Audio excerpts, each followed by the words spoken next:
Baruch atah Adonai, Eloheinu melech haolam, asher natan lanu Mashiach Yeshua, v'hadvarim shel brit hachadasha. Baruch atah Adonai, notein brit hachadasha. Amen. Colossians 3, verse 12 through 17. We're talking about worship. Here's Rabbi Shaul's perspectives. Bear with one another. If anyone has a complaint against someone else, forgive him. Indeed, just as the Lord has forgiven you, so you must forgive. Above all these, clothe yourselves with love, which binds everything together perfectly, and let the shalom which comes from the Messiah be your heart's decision maker. For this is why you were called to be a part of a single body, and be thankful. Let the word of the Messiah in all its richness live in you, as you teach and counsel each other in all wisdom, and as you sing psalms, hymns, and spiritual songs with gratitude to God in your hearts. That is everything you do or say, do in the name of the Lord Yeshua, giving thanks through him to God the Father. Amen. Good word from the rabbi. Worship, we're going to talk more about that, but did you hear some of the prerequisites? Kosher speech, forgiving people, no other issues before we come before God.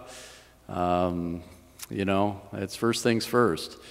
And, I mean, how can we argue with the Rabbi Shaul? It's like, forgive others as you have been forgiven.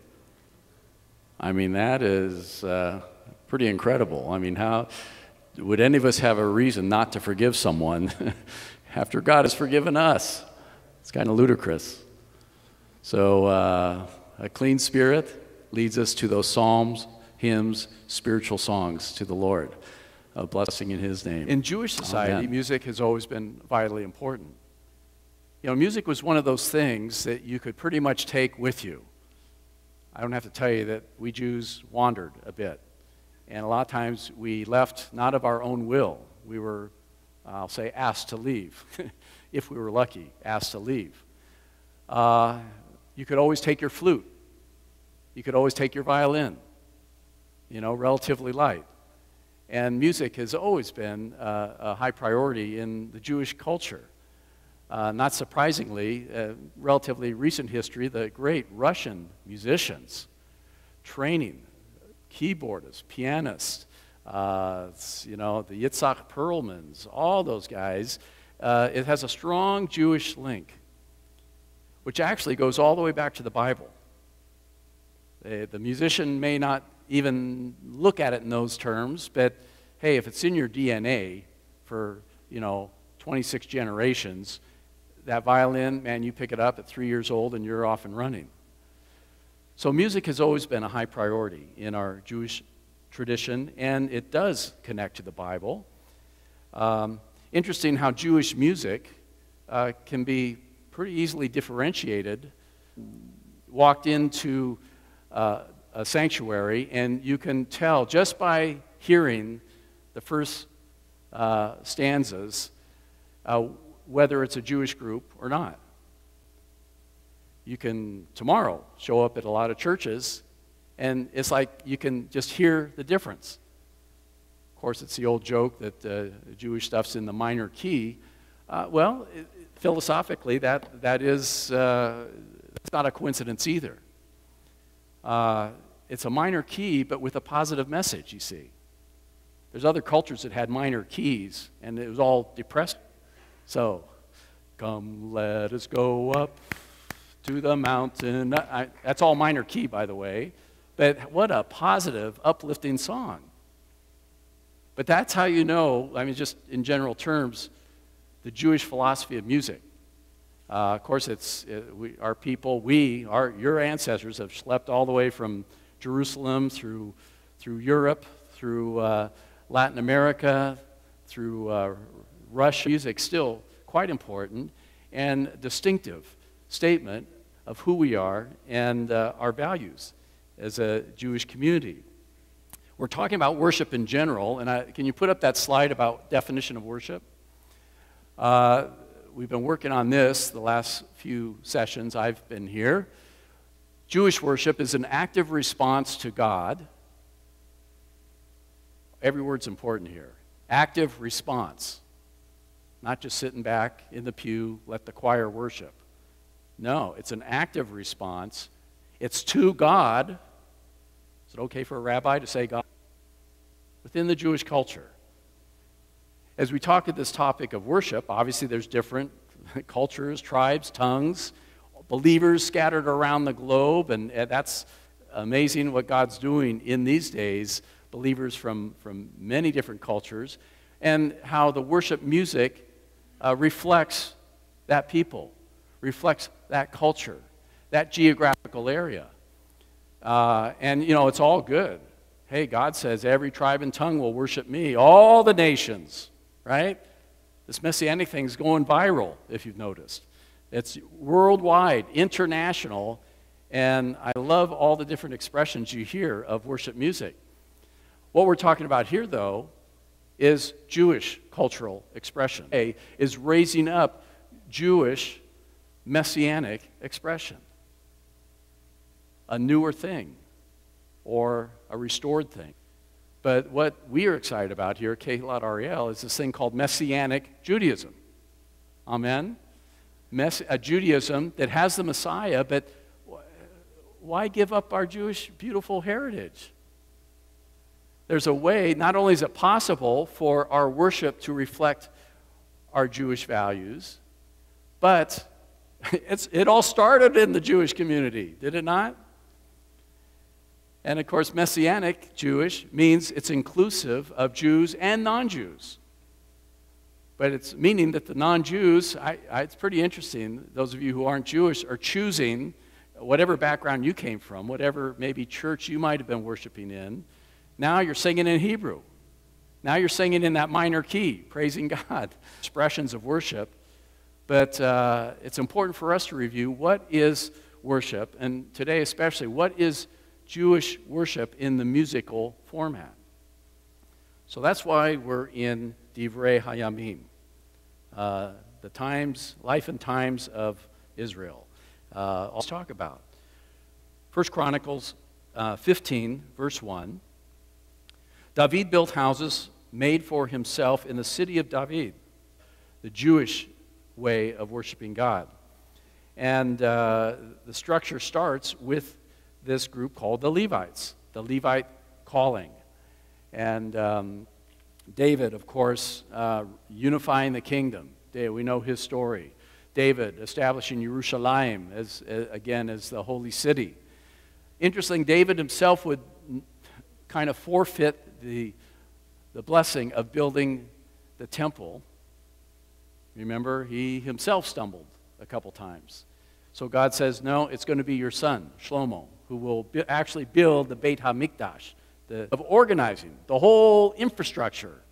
And the Levites are, of course, central part of it. One of the tribes of Israel, their whole gig is to lead Israel in worship. And with that, there are various parts to that, as you can see. There's the ark, there's the sacrifices, korbanot, and music. Music. Look down at verse 16 of that chapter. David ordered the leaders of the Levites to appoint their kinsmen, the singers, with musical instruments, harps, lyres, cymbals, to joyfully make their voices heard. And you have the names of various Levites and the priest and the head priest. So the Levites are the structure of Jewish worship in biblical times.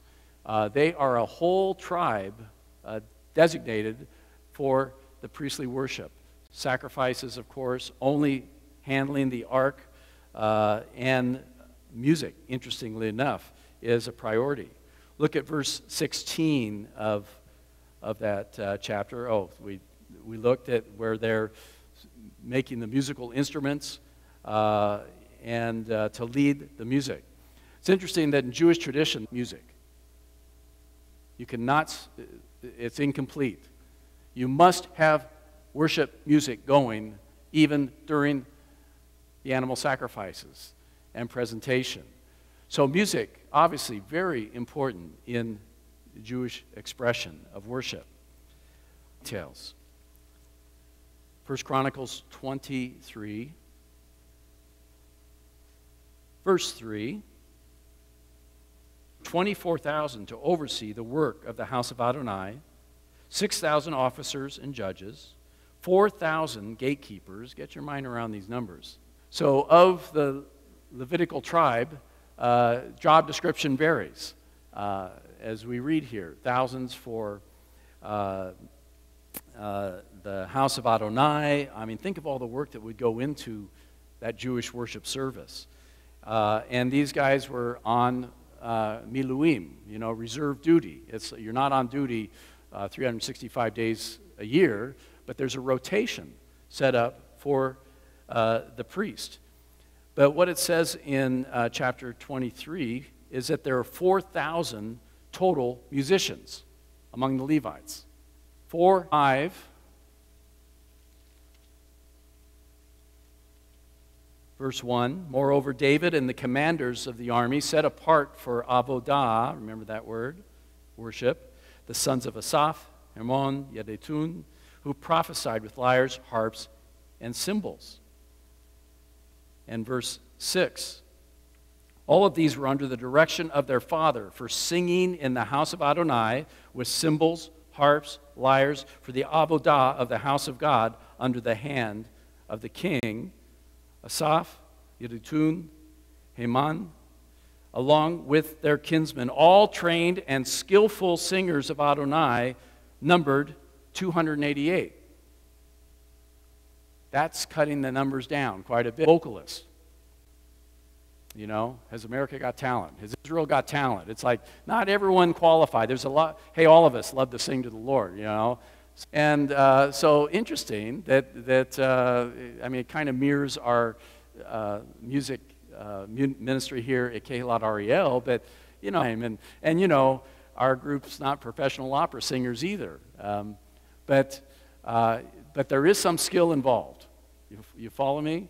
And so I think right now we got to say thank you to the music ministry, all the musicians.